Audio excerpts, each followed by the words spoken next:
Pessoal, continuando aí o nosso conteúdo, agora fazendo alguns exercícios da sexta lista. Então vamos lá. Exercício número 2 primeiro. Determinar o ponto situado sobre o gráfico da hipérbole que está mais próximo da origem. Eu fiz um exercício desse nas videoaulas explicando aí um exemplo, né?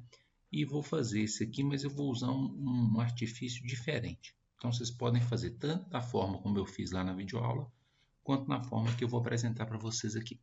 Beleza, então nós estamos procurando um ponto. Então o ponto que nós estamos procurando é esse ponto, xy. Como ele pertence à hipérbole, olha só, eu passei esse x para cá dividindo, então ficou y igual a 1 sobre x, certo? Então esse ponto que a gente está procurando, eu posso trocar o y dele por 1 sobre x. Foi isso que eu fiz. Então nós estamos procurando esse ponto. E esse ponto que nós estamos procurando é o que está mais próximo da origem. E a origem é o ponto 0, 0. Como nós estamos falando aqui de ponto mais próximo, nós estamos falando de distância. Então, nós vamos ter que encontrar uma equação para distância. E como nós queremos o ponto mais próximo, nós temos que achar o ponto mínimo da distância. Porque o ponto mais próximo é aquele que tem a menor distância até a origem, certo? Então, é encontrar a equação da distância e depois achar seu ponto mínimo. A equação da distância entre dois pontos ela é dada pela raiz de... Aí eu faço coordenada y menos coordenada y ao quadrado mais coordenada x menos coordenada x ao quadrado.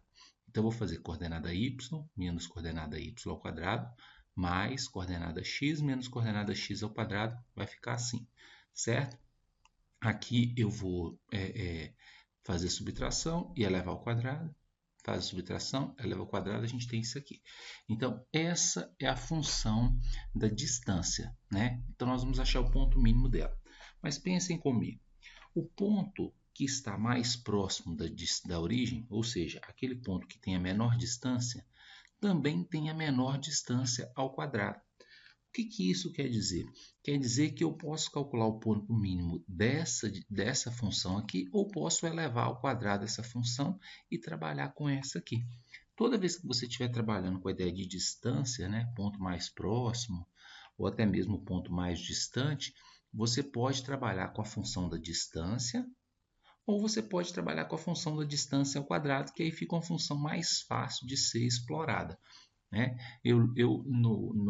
Na videoaula teórica, eu fiz usando a fórmula da distância.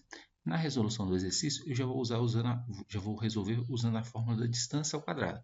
Vocês vão ver que vai dar o mesmo resultado, certo? Então, vou derivar essa função. Para isso, eu vou passar esse x ao quadrado para cima, ficou assim. Deriva essa função, vai dar isso aqui, né? Aqui igual a derivada a zero. Esse menos x ao cubo, x elevado a menos 3 eu coloquei aqui embaixo. Ficou assim. Passei essa fração para cá, ficou positiva. Passei esse x ao cubo para cá multiplicando. 2 para cá dividindo. X à quarta é igual a 1. X é igual a mais ou menos 1. Então, nós encontramos dois valores para x. E aí a gente tem que ficar atento. Nós queremos o ponto mais próximo, ou seja, a menor distância. A primeira derivada é essa aqui. Vou usar o teste da segunda derivada. Calculando a segunda derivada, encontro isso aqui. E vou substituir esses dois pontos, certo? Lembrando que quando a segunda derivada dá positiva, ponto mínimo. Quando a segunda derivada dá negativa, ponto máximo. Se eu usar o x igual a 1 nessa função, vai dar um resultado maior do que zero. Nós temos um ponto mínimo. Se eu usar o menos 1 nessa função, também vai dar um resultado maior do que zero. Também temos um ponto mínimo. Então, nós temos dois pontos mínimos, certo? Tanto para x igual a 1 quanto para x igual a menos 1. Então, aqui, ó, o ponto, como é escrito dessa forma, eu posso colocar tanto 1 no lugar do x, que vai ficar assim, quanto menos 1 no lugar do x, que vai ficar assim. E se você calcular a distância desses dois pontos até a origem, você vai ver que vai dar a mesma distância. Então, a resposta seriam esses dois pontos aí.